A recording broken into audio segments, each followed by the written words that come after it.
Japan scored an 88th-minute equaliser as they twice fought back to rescue a 2-2 draw with the Netherlands in front of 69,285 spectators in Texas, opening their World Cup campaigns. A match that had bubbled away in the first period sparked into life in the second half on Sunday.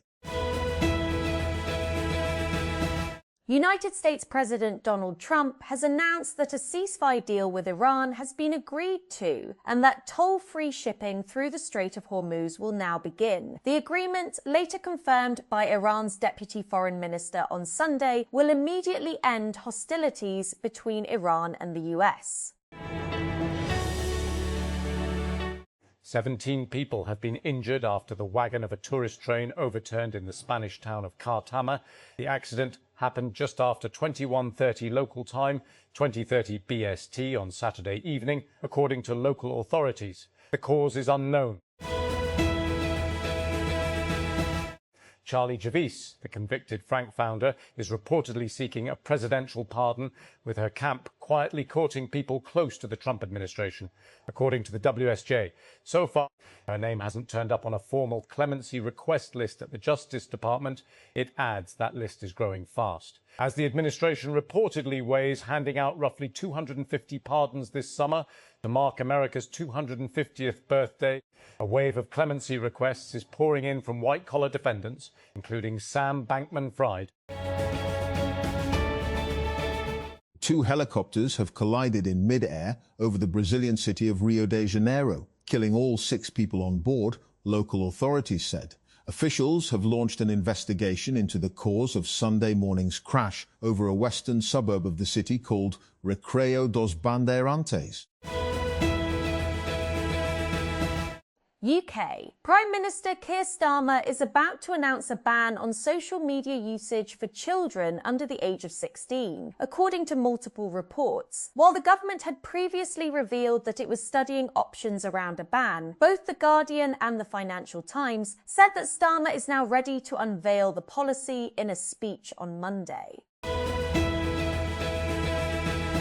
Israeli military maps have failed to reflect the true extent of the country's territorial control since the war on Gaza began on October 7, 2023. A new probe by Al Jazeera's open-source investigation unit reveals that Israeli forces have established a de facto military footprint across the Gaza Strip, southern Lebanon and southern Syria, covering approximately 1,000 kilometres, 386 square miles, a size larger than the whole of New York City. This newly controlled territory amounts to roughly 5% of Israel's total landmass prior to October 2023, which includes the occupied Palestinian territories and the occupied Syrian Golan Heights. Germany won their first opening match at a World Cup since lifting the trophy in 2014 as they eased to a 7-1 win against debutants Curaçao in their opening Group E match in Houston, Texas in the United States. The Germans will face stiffer tests against group rivals Ecuador and Ivory Coast, but Sunday's win against the tiny Caribbean nation puts them in a good position to progress to the knockout stages for the first time since 2014. At least 12 people have been killed in a plane crash in Missouri in the Midwestern United States. According to authorities, the crash on Sunday was near Butler Memorial Airport in Bates County, south of the state's largest city, Kansas City.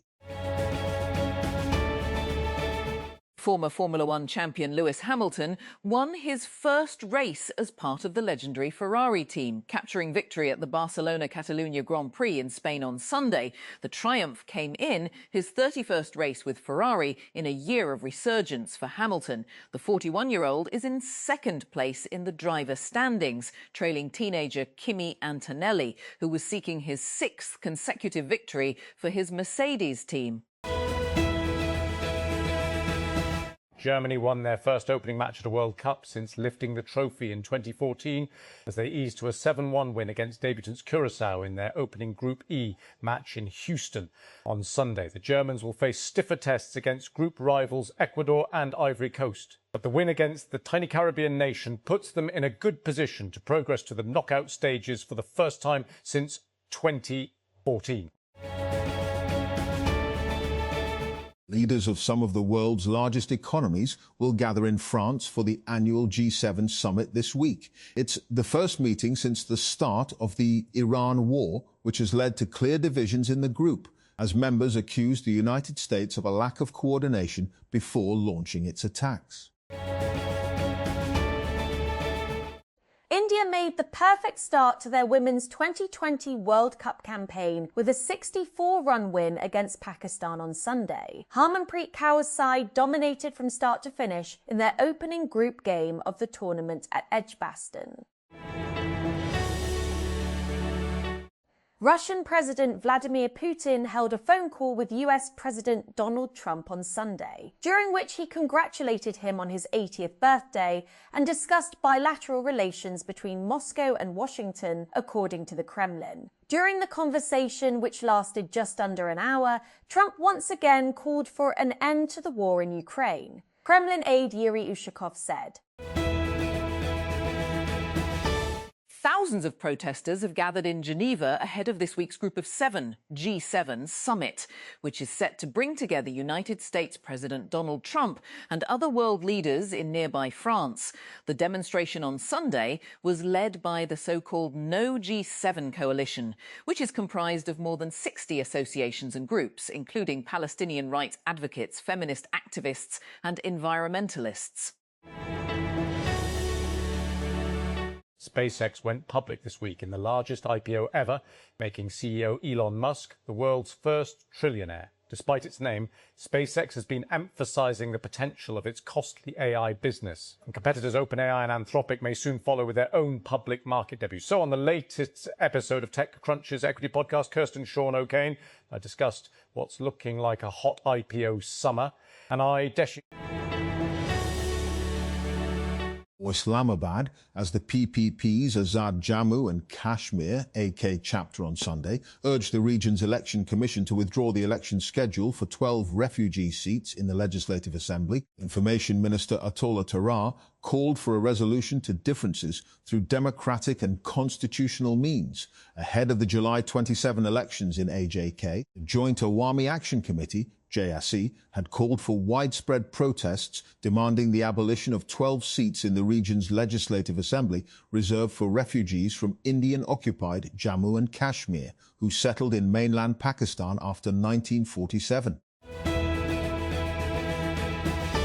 The UK and Japan have agreed a multi-billion-pound investment deal, which UK Prime Minister Sir Keir Starmer said will build a new era of cooperation between the two nations. Japanese firms will spend more than 9 billion on UK infrastructure and financial services and up to 9 billion on UK offshore wind, creating tens of thousands of jobs, Downing Street said as the PM met his Japanese counterpart Sanai Takaichi in London.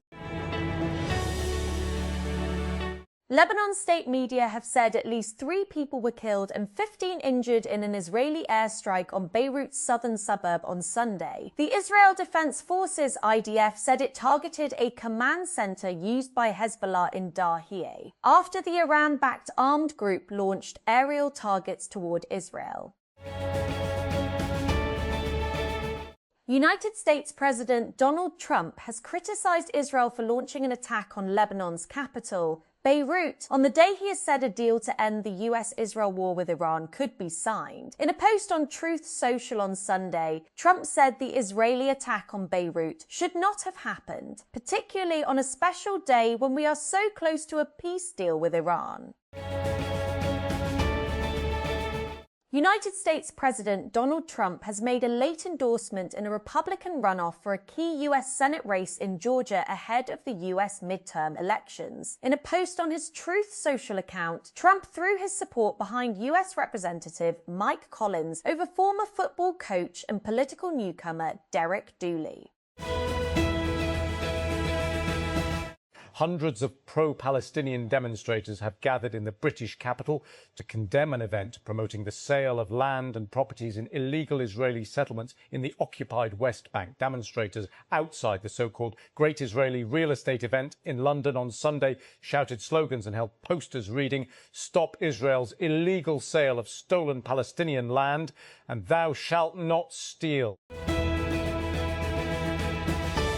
Welcome back to TechCrunch Mobility, your hub for the future of transportation and now more than ever how AI is playing a part. To get this in your inbox, sign up here for free. Just click TechCrunch Mobility. I won't spend too much time rehashing the SpaceX IPO. Every media outlet, including TechCrunch, has spilled enormous amounts of digital ink on the company's first day of trading. But there are two important data points to note for anyone who closely watches the future of transportation industry.